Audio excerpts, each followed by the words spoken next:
का हमारा टॉपिक है प्रेपरेशंस और इस क्लास में हम प्रेपरेशंस के रूल फोर्थ का इस्तेमाल जानेंगे। प्रेपरेशंस के टॉपिक को अच्छे से समझने के लिए आप सब्जेक्ट वाले पार्ट्स के सभी वीडियो देखें। ये बहुत ज़्यादा ज़रूरी है क्योंकि सभी बातें इस सब्जेक्ट वाली वीडियो पर डिपेंड है। इस क्लास में हम इन सभी प्रेपरेशन का इस्तेमाल जानेंगे। इनकी हिंदी मैंने पार्ट 1 में बता दी है, आप उसको देख सकते हैं। तो रूल जो होता है प्रेपरेशन का फोर इस तरीके से है। सबसे पहले कोई भी प्रेपरेशन लिखेंगे, उसके बाद दा के बाद कोई वर्ड, उसके बाद ऑफ, फिर ऑफ के बाद कोई वर्ड। तो इतना जो हिस्सा है ये मैंने सब्जेक्ट वाली वीडियोस में अच्छे से कवर किया हुआ है, आप उसको देख सकते हैं और ये देखना बहुत ज़्यादा ज़रूरी है, तभी आपको ये समझ आ पाएगा कि यहाँ पर मैं आपको क्या पढ़ा रहा हूँ। तो स्टार्ट करते हैं। आप ये रूल पहले कॉपी में लिख लीजिएगा। भारत के लोगों के लिए, तो के लिए पहले प्रेपोजिशन आ गया यहाँ पर, के लिए मतलब फॉर। तो रूल के अकॉर्डिंग पहले प्रेपोजिशन लिखेंगे, हिंदी में लास्ट में आएगी फॉर। उसके बाद दा लिखेंगे, द।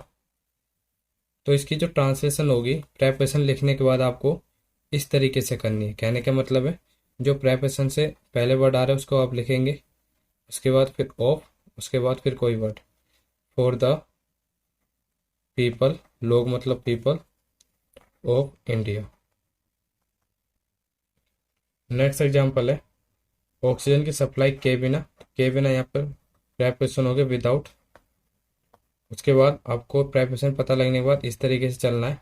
तो पहले यहाँ पे सप्लाई आ रहा है, दा के बाद लिखेंगे सप्लाई, विदाउट द सप्लाई। उसके बाद ऑफ ऑक्सीजन। नेक्स्ट एग्जांपल है यूपी के गांव में। तो यहाँ पर प्रेपोजिशन हो गई इन। उसके बाद इस तरीके से ट्रांसलेट करेंगे the village of UP. Next example है पीओके के पहाड़ों के उस पार की प्रेपोजिशन अक्रॉस, ये बियॉन्ड होती है। उसके बाद द आप इस तरीके से ट्रांसलेट करेंगे अक्रॉस है beyond the mountains of PoK. Next example है देश की सीमा के चारों तरफ की इंग्लिश होती है अराउंड। उसके बाद द और फिर इस तरीके से ट्रांसलेशन करेंगे बाउंड्री, सीमा मतलब boundary of country. Next example है दिल्ली के लोगों के बारे में। तो ये के बारे में प्रेपोजिशन हो गई about the people of Delhi.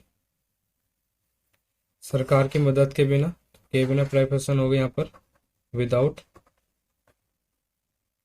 The help of government. Bharat की सरकार के साथ यहाँ पे प्रेपोजिशन हो गई विद। उसके बाद इस तरीके से ट्रांसलेशन होती है the government of India. Next example है गरीब लोगों की मदद के बारे में about the help of poor people, गरीब लोग। ये इसका लास्ट एग्जांपल है चाइना की सरकार के खिलाफ यहाँ पे प्रेपोजिशन होगी मतलब अगेंस्ट।